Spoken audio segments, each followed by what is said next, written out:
রুদ্র মোহাম্মদ শহীদুল্লাহ লিখা আমার প্রিয় একটি কবিতা, বাতাসে লাশের গন্ধ।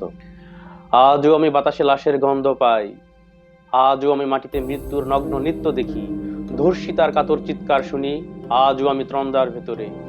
এদেশ কি ভুলে গেছে সেই দুঃস্বপ্নের রাত, সেই রক্তাক্ত সময়?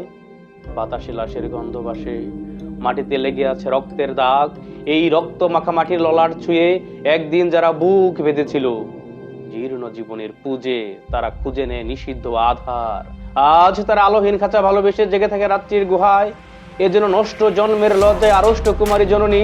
স্বাধীনতা একই তবে নষ্ট জন্ম, একই তবে পিতাহীন জননীর লজ্জার ফসল।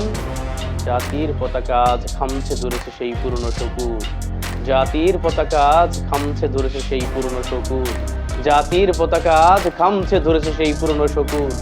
বাতাসে লাশের গন্ধ, নিয়ন আলোয় তবু নর্তকীর দেহে তুলে মাংসের তুফান, মাটিতে রক্তের দাগ। চালের গুদামে তবু জমা হয় অনাহারী মানুষের হার। এ চোখে ঘুম আসে না, সারা রাত আমার ঘুম আসে না।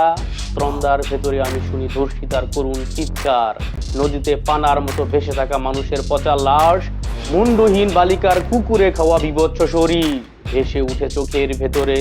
আমি ঘুমোতে পারি না, আমি ঘুমোতে পারি না।